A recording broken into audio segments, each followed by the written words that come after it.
Amigos, es un gusto tenerlos nuevamente en el CIDIR Oaxaca. Muchas gracias por estar en coincidir esta tarde, y para nosotros es un gusto recibir al investigador que tenemos hoy en este programa de Coincidir. Fíjense, lo conozco personalmente desde hace varios años y platicábamos hace un momento, justo antes de entrar a la entrevista, que el CIDIR se ha conformado por una especie de olas de compañeros que se han integrado durante los años a lo que es el CIDIR, y él llegó en una de esas olas, ¿no? Hace más o menos 25 años, 25 años. A mí me extraña que no tenga alas, creo que ya ecolocaliza, y yo creo que ya percibe con los bigotes cosas, ¿no? Nuestro invitado es biólogo de formación por la Universidad Nacional Autónoma de México, donde también obtuvo su maestría y su doctorado en ciencias, en biología.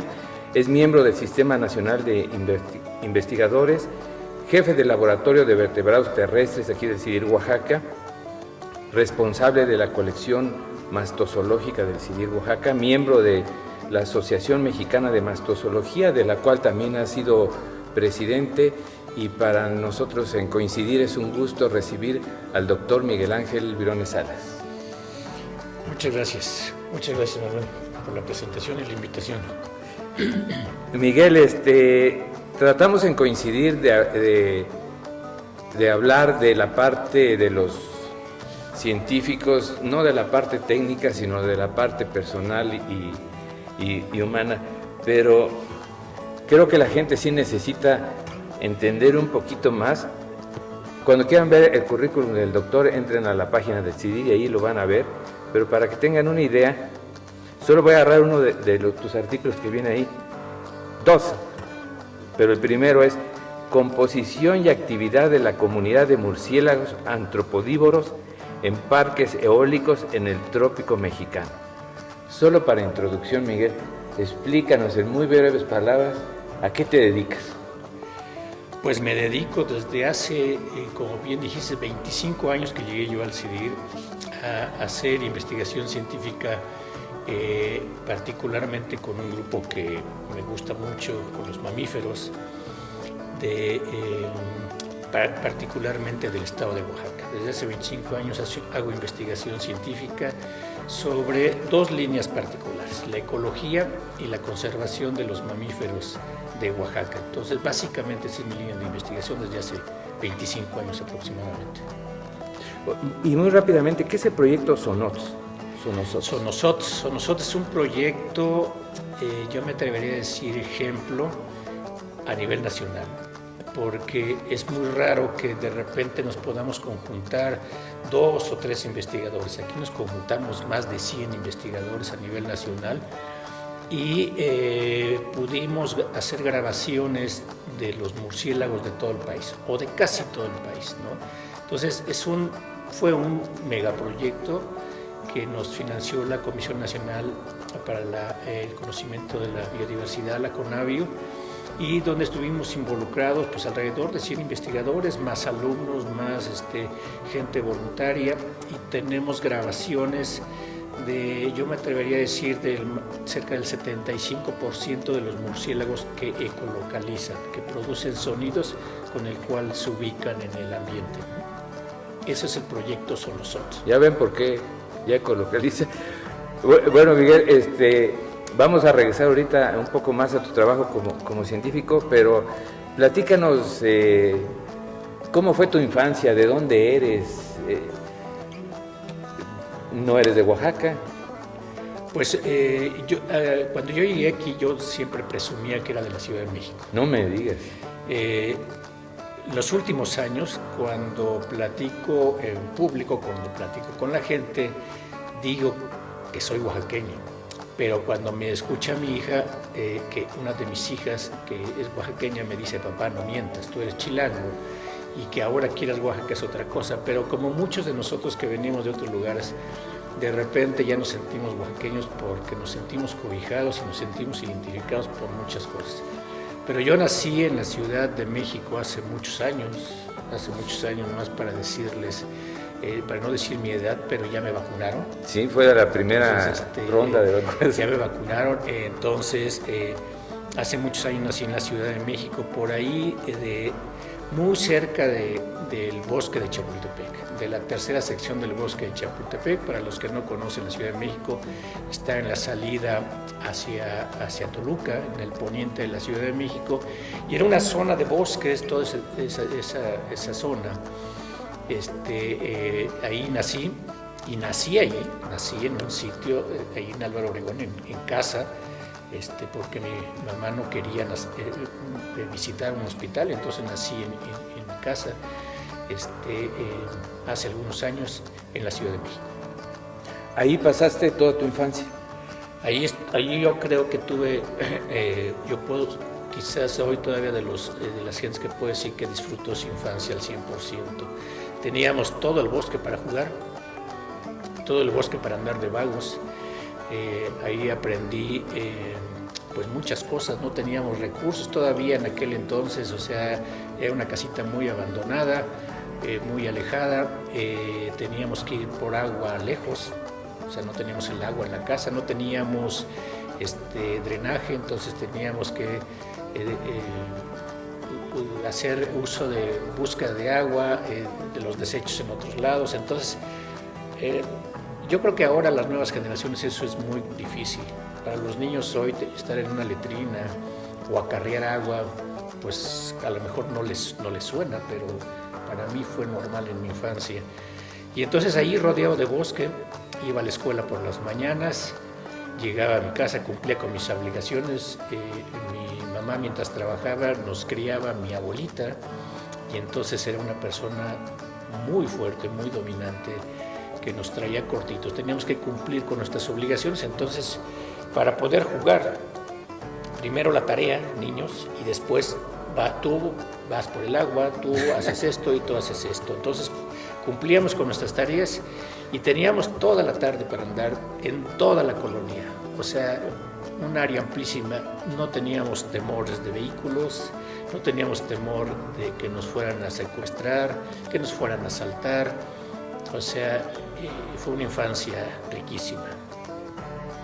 Me dices que tenías el bosque, y no logro concebir el bosque, bueno, obviamente el bosque de Chapultepec, pero no logro concebir el bosque en la Ciudad de México, y que tú jugaras en un bosque en la Ciudad de México.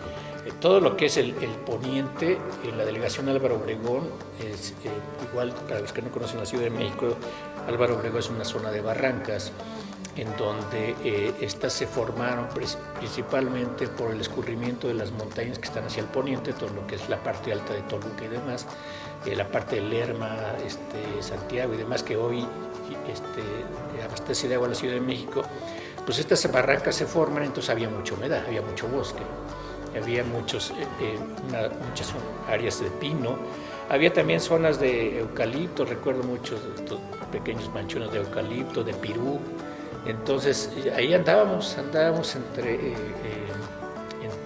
la hierba, jugando con los frutitos de muchas plantas, comiéndolos sin saber que podían ser tóxicos, pero ahí estaba nuestra diversión prácticamente, ¿no? Oye, Miguel, ¿y tu adolescencia ocurre también en la Ciudad de México? Mi adolescencia también la pasé en la Ciudad de México, también en ese mismo lugar, con muchos cambios, por supuesto.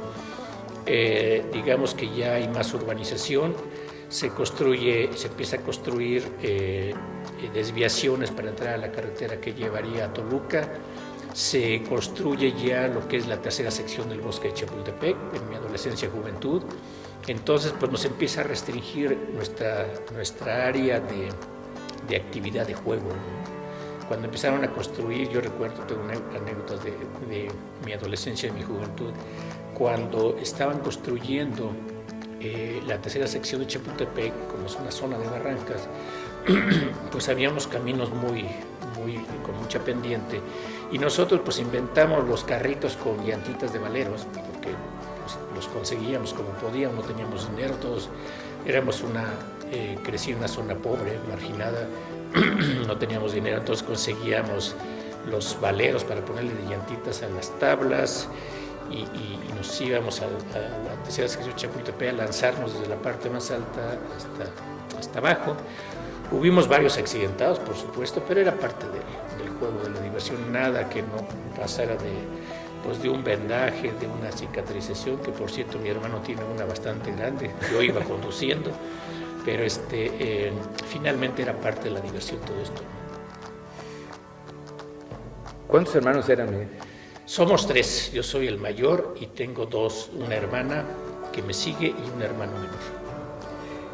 ¿Tú estudiaste la preparatoria en la UNAM? En la Ciudad de México, en el Colegio de Ciencias y Humanidades, en el Plantel Sur, en San Ángel. Miguel, ¿en qué momento decides ser biólogo?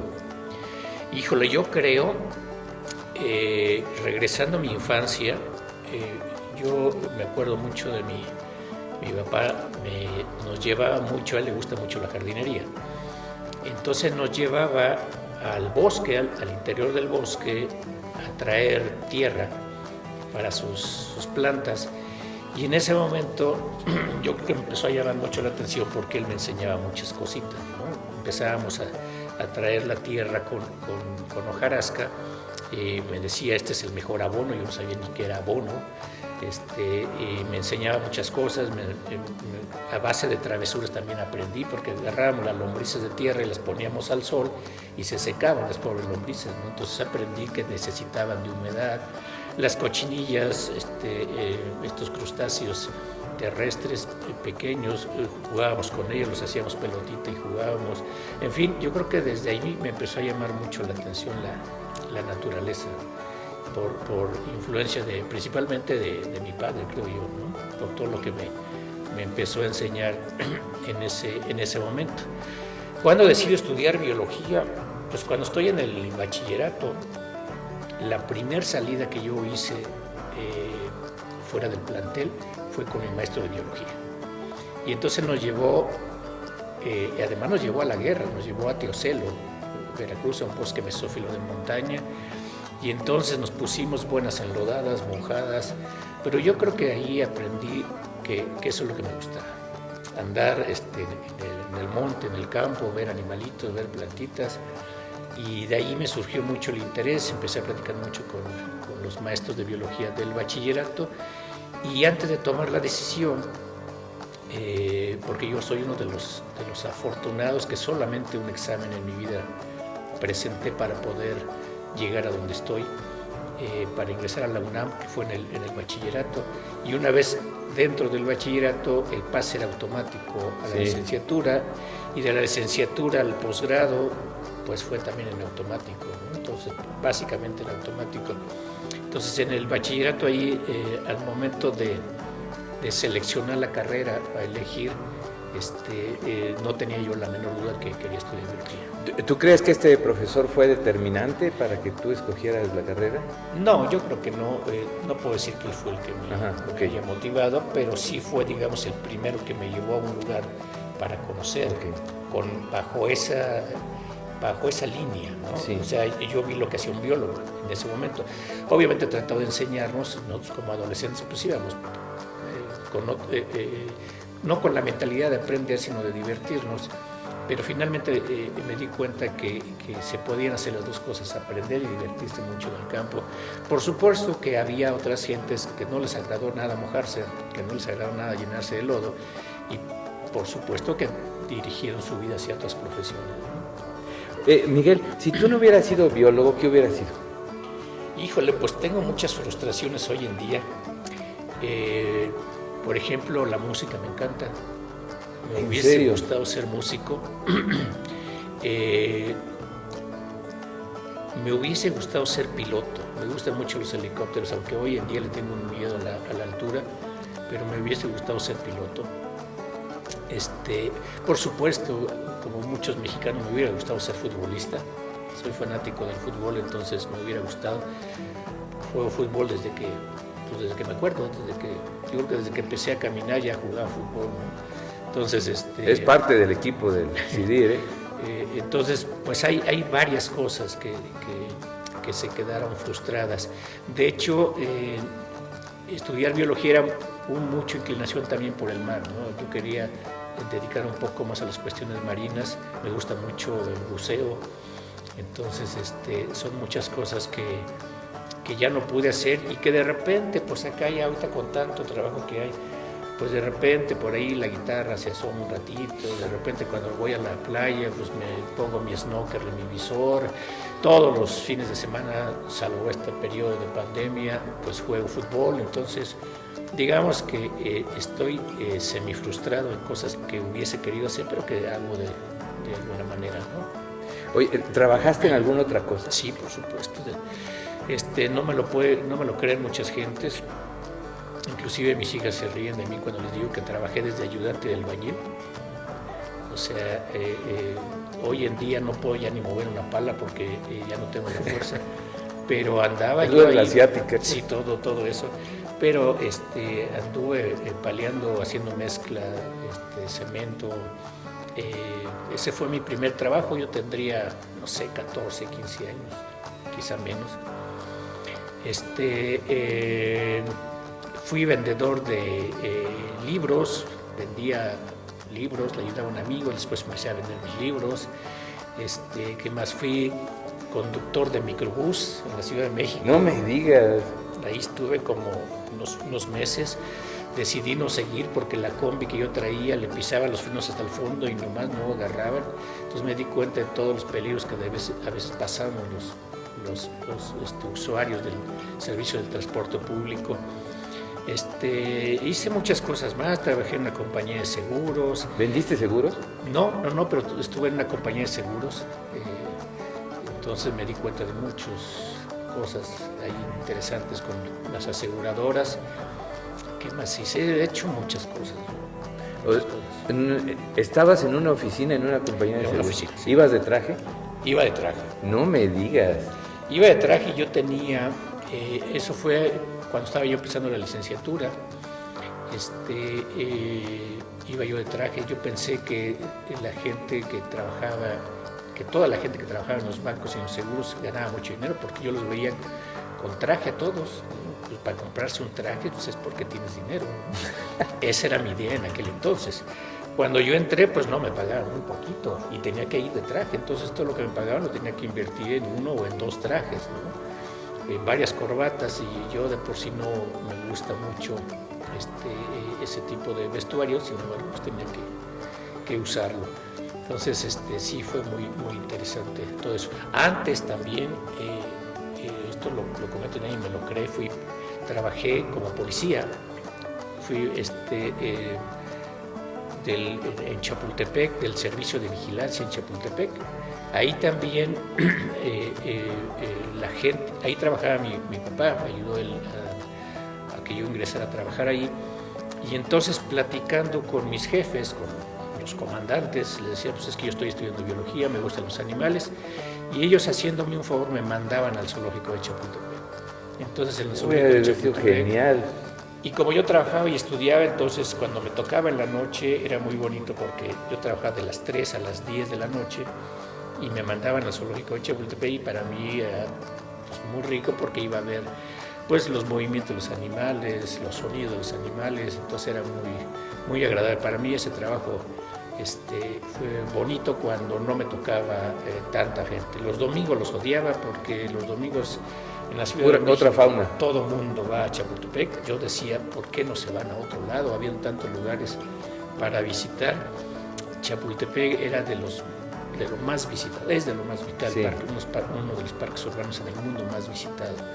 Entonces, sí era muy pesado los domingos, para mí era sumamente pesado, pero los demás días entre semana era relativamente más. Es como estar en la película de Una noche en el museo, ¿no? Más o menos. Yo creo que sí. Oye, Miguel, ¿cuál podrías decir que es tu pasión? ¿Qué es lo que te apasiona hacer? Hoy en día, yo creo que vamos teniendo etapas en la vida también. Sí, ¿no? Sí, seguramente. Seguimos teniendo etapas. Yo creo que mi primer pasión han sido mis hijas.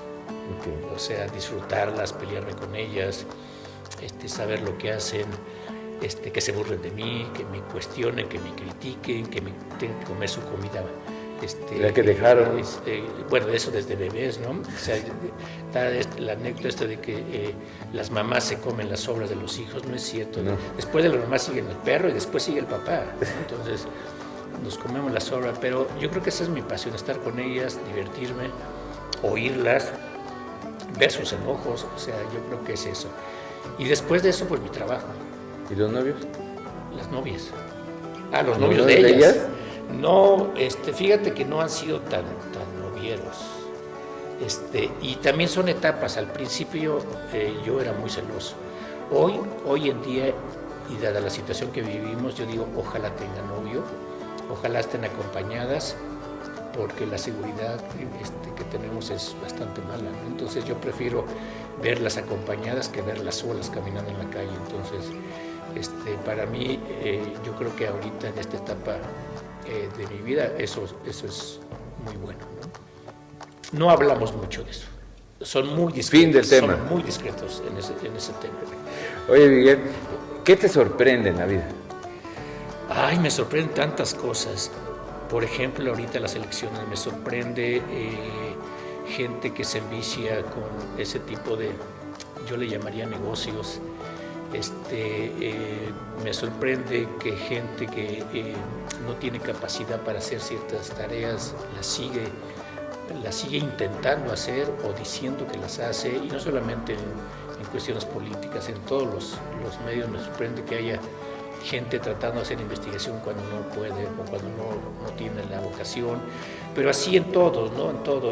Hay músicos que, pues, regresando un poco a la música, hay músicos que, pues, con todo respeto, pues no creo que ¿Eso te enoja?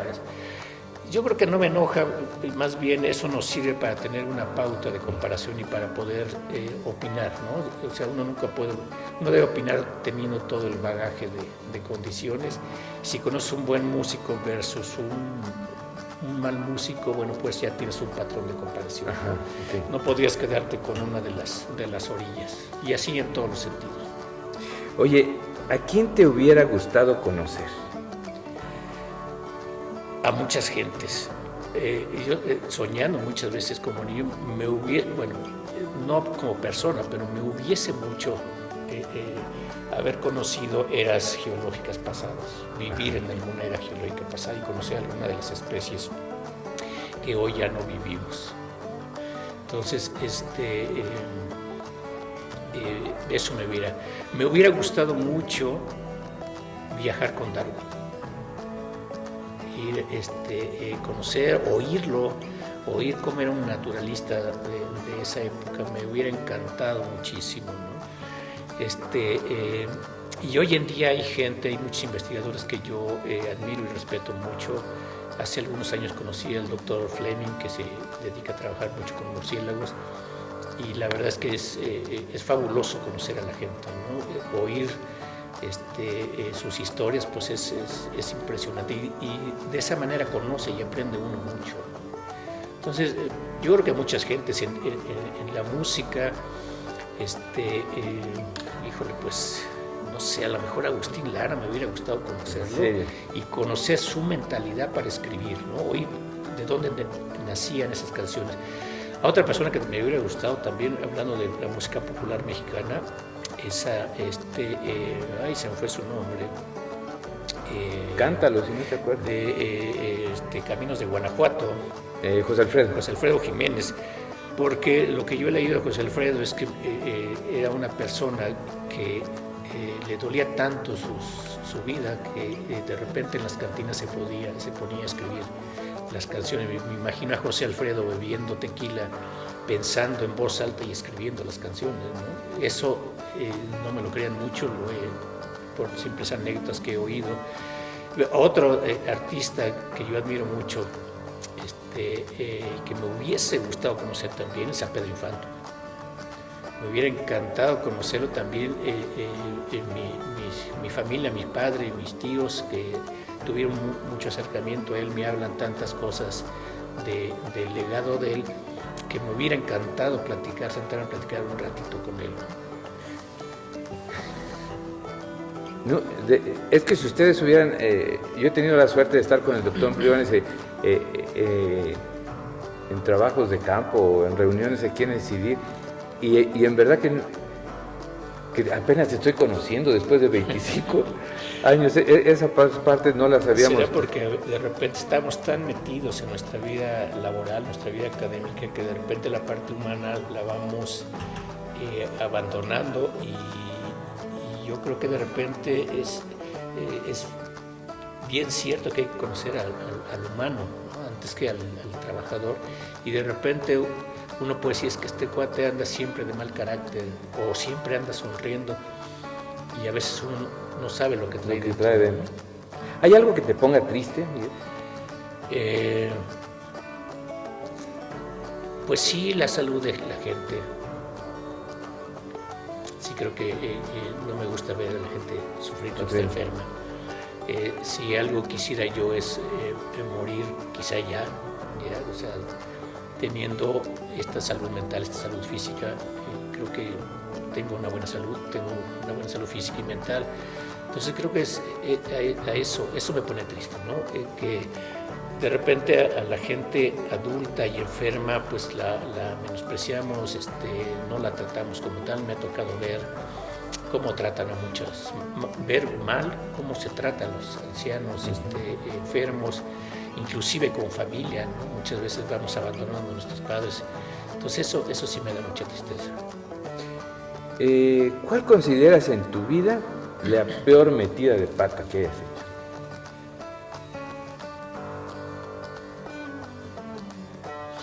Híjole, pues son varias, no las voy a decir para no autoquemarme, pero yo creo que han sido varias, pero yo creo que así tampoco tan graves, ¿no? Okay. O sea, yo creo que no podré decir, hice esto que me arrepiento, me voy a arrepentir toda la vida porque la regué. No, yo creo que de repente cometemos indiscreciones o decimos a veces palabras que no son la intención y a veces se malinterpretan, o a veces lo decimos sin pensar. Entonces yo creo que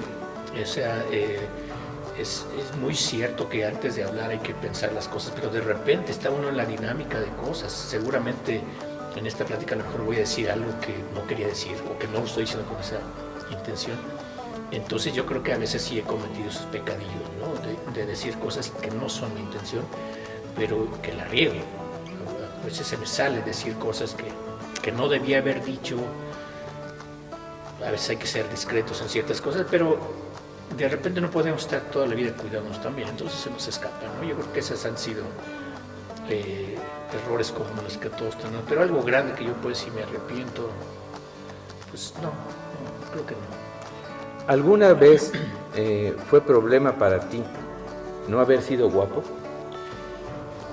Fíjate que desde que yo era niño, mi abuelo paterno, y eso es muy común, me decía, hijo, los hombres tenemos que ser feos, fuertes y formales, que es lo que dicen hoy en día, ¿no? Bueno, no sé si, si las generaciones hoy en día digan eso, pero a mí mi abuelito me decía, o sea, tú tienes que ser feo, pero tienes que ser fuerte y tienes que ser formal. Y me decía, mi abuelito siempre me daba consejos, por mencionar solamente dos, jamás dejes que la chica con la que vayas, tu pareja, compañera, esposa, lo que sea, se esfuerce por ti. Hazlo tú, abre la puerta tú del coche, trata siempre de pagar tú.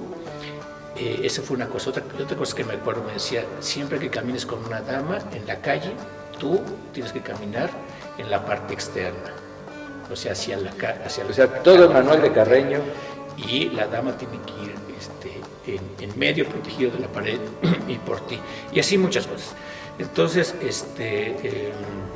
ya no me acuerdo cuál era la pregunta. Que si ha sido para ti problema el ser feo. A ver, entonces, no haber sido guapo, más bien. No, yo creo que no.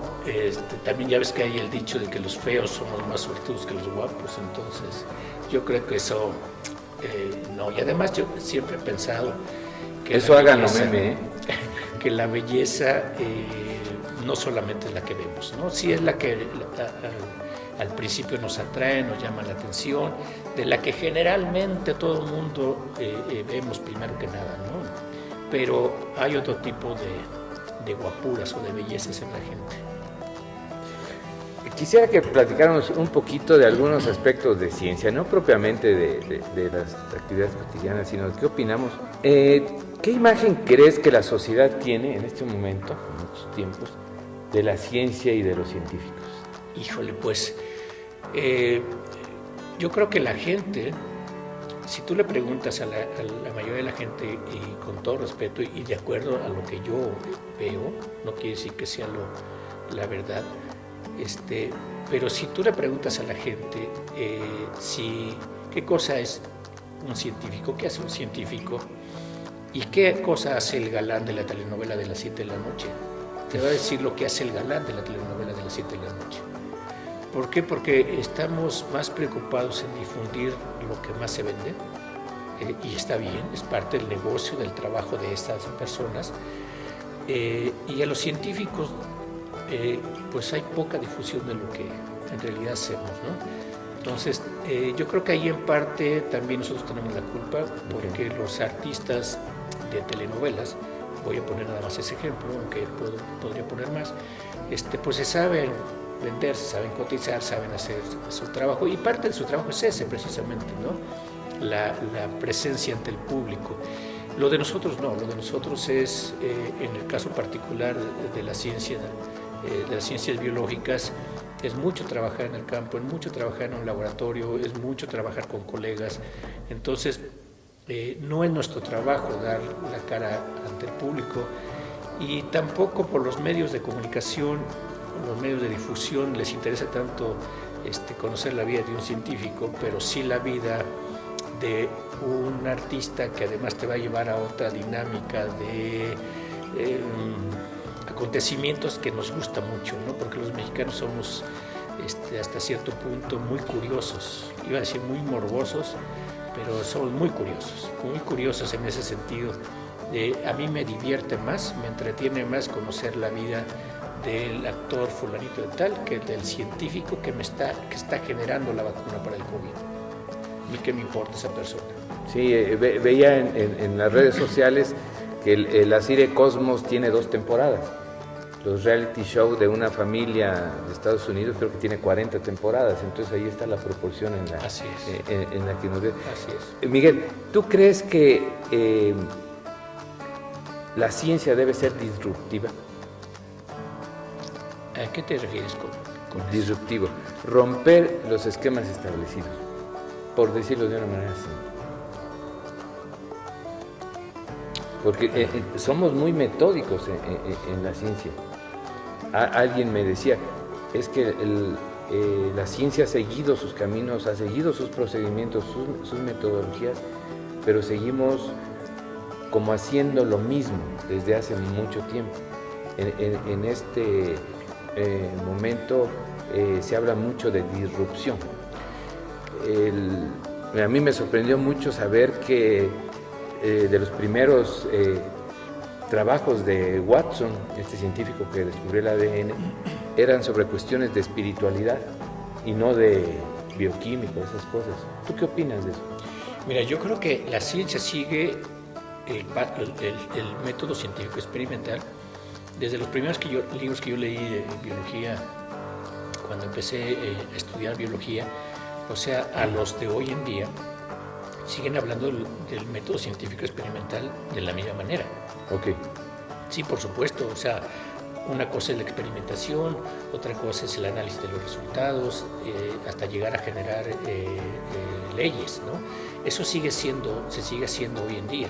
Lo que está evolucionando mucho es la manera de hacerlo. Yo creo que en ese sentido la ciencia sí va rompiendo siempre paradigmas, va rompiendo reglas y va generando nuevos conocimientos, porque en cada uno de los pasos, que aunque son los mismos, o sea, los pasos no tendrían por qué cambiar, lo que sí está cambiando es la manera de generar, de dar cada uno de los pasos, ¿no? En la parte de la experimentación, como te decía, hay nuevos métodos.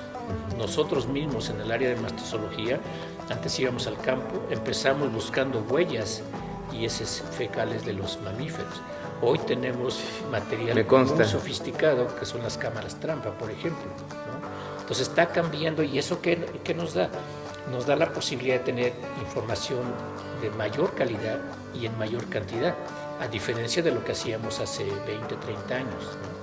Entonces, las técnicas están cambiando, los modelos de análisis de datos están cambiando y esto nos está dando nuevos pasos en la investigación y va a seguir cambiando. O sea, las nuevas generaciones van a hacer que la ciencia cada vez sea más novedosa, que genere datos mucho más difíciles de los que se podían generar hace 20 años, de los que están generando hoy. Seguramente dentro de 20 años vamos a conocer mucho más de cosas que hoy no podemos, porque la técnica a lo mejor no es la suficiente, porque los conocimientos van generándose lentos, pero van. Entonces, por supuesto que sí creo que el método científico va a seguir siendo el mismo, pero lo que va a cambiar es la manera de seguir estos pasos, la manera de generar nueva información. Esto sí, por supuesto, y la mentalidad de los investigadores cada vez es mucho más audaz, mucho más allá, con una visión mucho más amplia. Los jóvenes de hoy en día están pensando, los jóvenes de hoy en día que aman la ciencia, están pensando en cosas que yo no me imaginaba cuando yo era estudiante, ¿no? Entonces, sí, eso es muy interesante y por eso es que sí está cambiando la ciencia, o sea, no el método como se hace, pero sí está cambiando, ¿no? Y nos está dando datos muy interesantes y muy buenos. El ejemplo es que el tiempo tan corto que se llevó para generar una vacuna, ¿no? O sea, el mundo pudo haber colapsado, o la especie humana pudo haber colapsado si no es por esta vacuna y por todas las medidas que hemos hecho, por supuesto, pero este es pues el resultado, una prueba clara de que la ciencia nos ayuda a resolver problemas. Y si le apostamos a la ciencia, si le apostamos a los jóvenes científicos que tienen muchas ganas y mucho entusiasmo, pues vamos a tener muchas respuestas y en muy poco tiempo. Entonces, hay que apoyar más a los científicos, hay que apoyar a la ciencia, no solamente con dinero, o sea, desde muchas perspectivas habría que apoyarlo.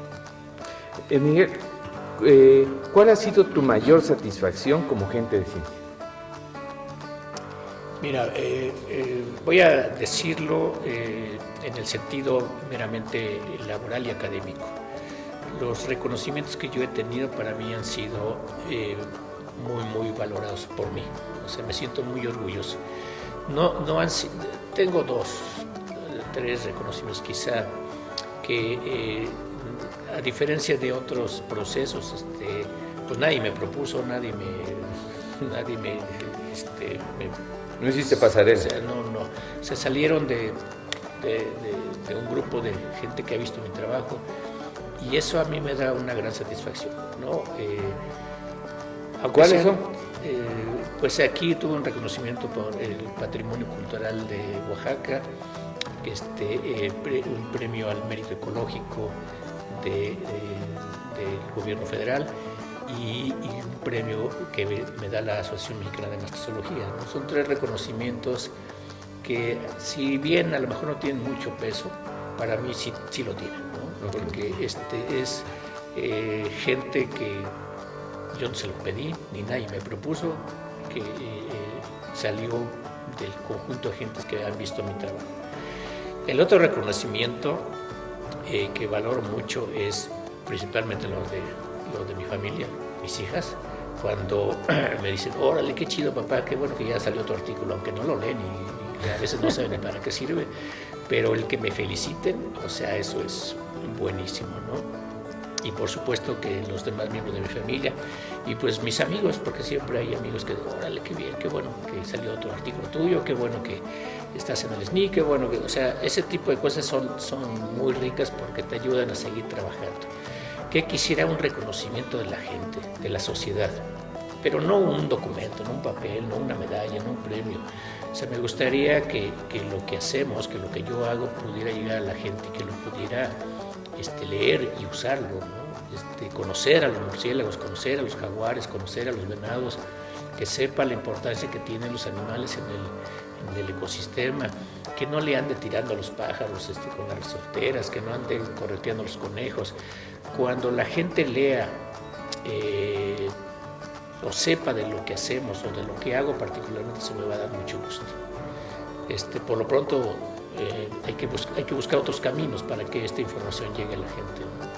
Ok, gracias Miguel. Fíjate que hay muchas preguntas que no sabíamos cómo incluirlos en esta entrevista, algunas de ellas no sabíamos en qué sección acomodarlas, por lo cual dijimos, tiene que haber algunas preguntas sorpresas.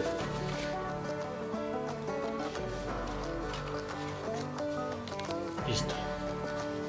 Ok. ¿Cómo le explicarías a alguien de la calle que lo que tú haces es útil? Fíjate que eso es muy difícil. Eso es muy difícil porque de repente no podemos eliminar conceptos técnicos y entonces nos cuesta trabajo explicarlo y cuando lo explicamos de repente no nos entienden. Creo que hay gente que tiene mucha capacidad para eso y hay gente que no tiene capacidad, estoy hablando de los científicos, ¿no? Hay gente que tiene más capacidad para poder transmitir información a diferentes niveles sociales y académicos y hay gente que no podemos, ¿no? que nos cuesta un poco más de trabajo.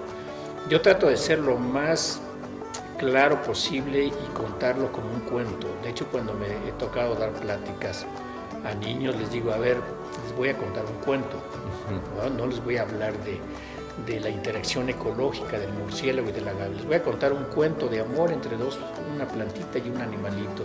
Y entonces trato de ser lo más claro posible, con este lenguaje más claro, más coloquial, para que pueda entenderme la gente, ¿no? Ahora estamos hablando de la gente en la calle, puedo encontrarme un abogado, puedo encontrarme un contador, puedo encontrarme un vendedor de chicles, puedo encontrarme a alguien que no ha ido a la escuela jamás en su vida o alguien que tiene un posgrado. Entonces también depende, ¿no? Es complicado, es difícil, es muy difícil.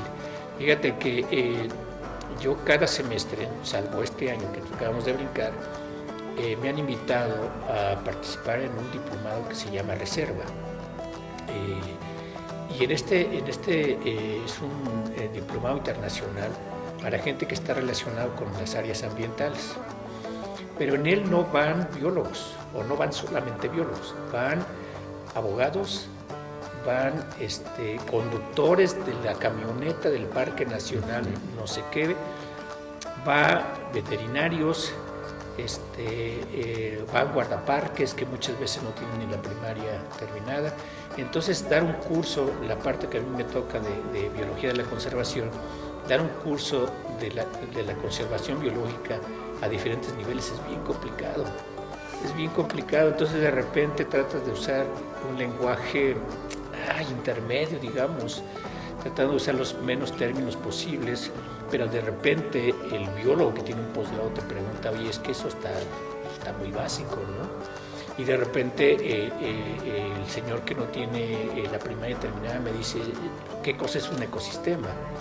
Entonces es complicado, lo mismo sería estar en la calle con alguien que no sabes realmente cómo contárselo, ¿no? Entonces siempre generalmente empiezo muy básico y de repente, bueno, conforme ya me entero, conozco a la persona, bueno, ya le voy, digamos, subiendo un poquito, ¿no? ¿Estarías de acuerdo conmigo que esta área de comunicar la ciencia, de divulgar la ciencia, es algo que debemos, en algunos casos, desarrollarlo como habilidad propia, pero también incluso dar espacio para gente que se dedique a esta parte? Yo creo que nosotros deberíamos tener la capacidad para hacerlo. De repente, en muchos posgrados no tenemos una materia que nos ayude a orientarnos en ese sentido. Entonces, pues muchas veces lo hacemos como podemos. Sí. Y muchos de nosotros inclusive no estamos preparados para dar docencia, para ser docentes, ¿no? Entonces damos nuestras clases como vamos aprendiendo. Entonces yo conozco excelentes maestros que nunca tomaron una clase de pedagogía o de docencia en términos generales, pero también maestros bastante malos, ¿no? Y investigadores que tienen un buen nivel académico, pero que no saben dar una clase.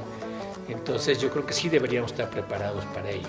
Y número dos, yo creo que hay personas, como ustedes que están un poco más dedicados a esta cuestión, pues que ya tienen la experiencia, que han tenido la formación y que tienen la habilidad, ¿no? A mí me fascina ver cómo ciertas actividades nos llegan llegan a donde queremos que llegue la gente, ¿no? Entonces eso es bien interesante, bien bonito.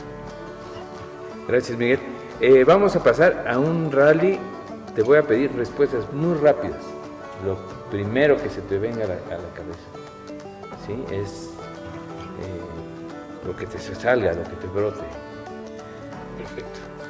¿Cuál es tu libro favorito? El Clan del Oso Cavernario. ¿Serie o película favorita?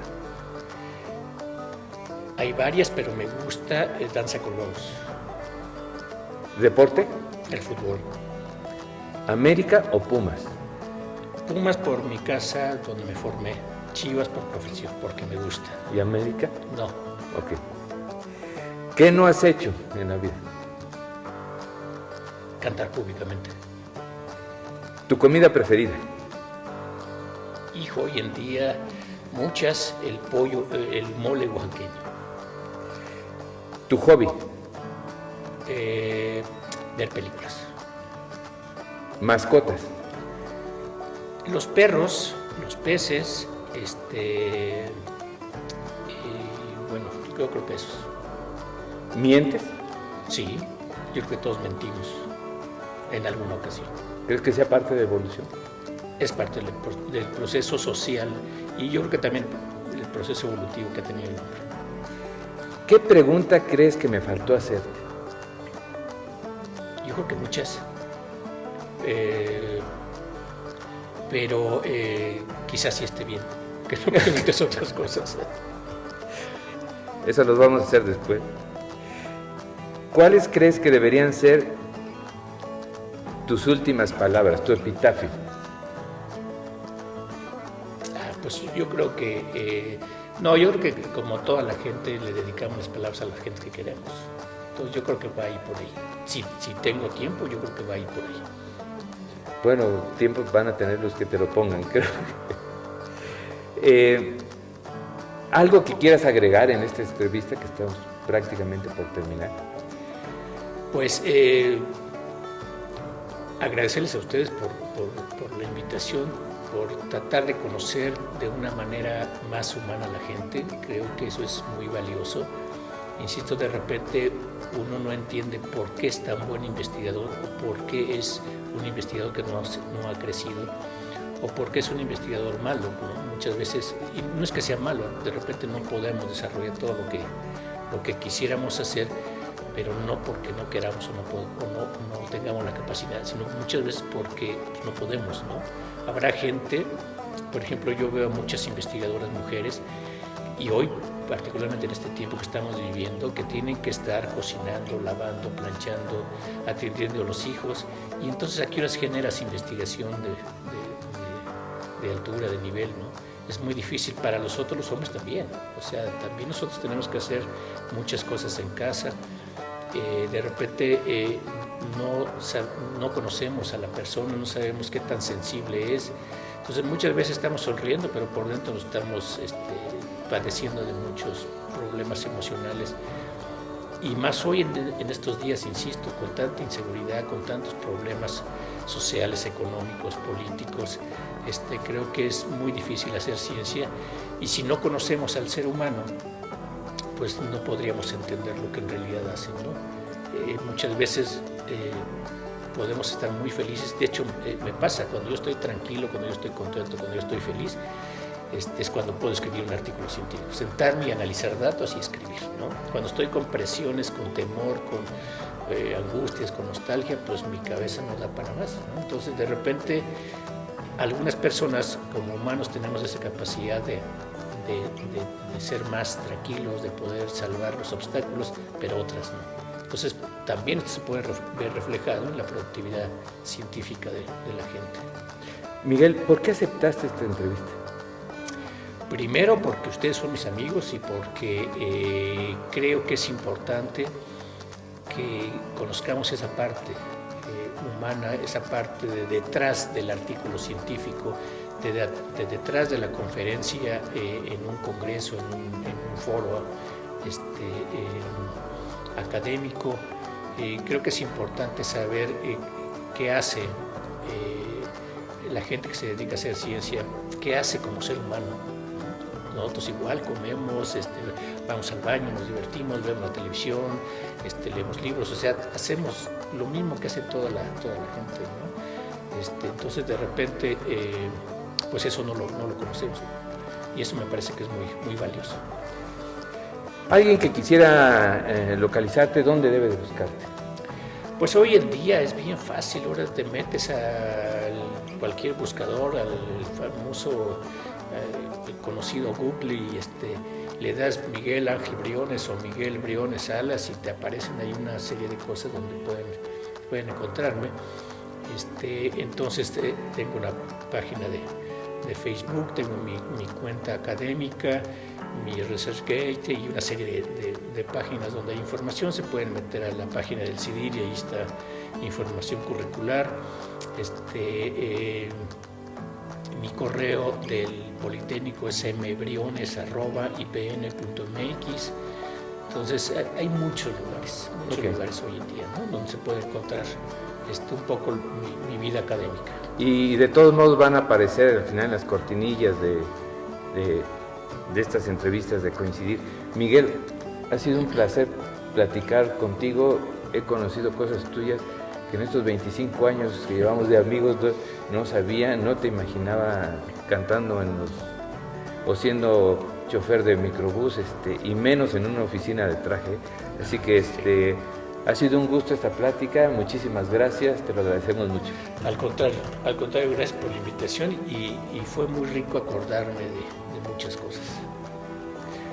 Cuando hay juego de los Chivas, viene vestido de Chiva, Muchas gracias, nos vemos en el siguiente Coincidir.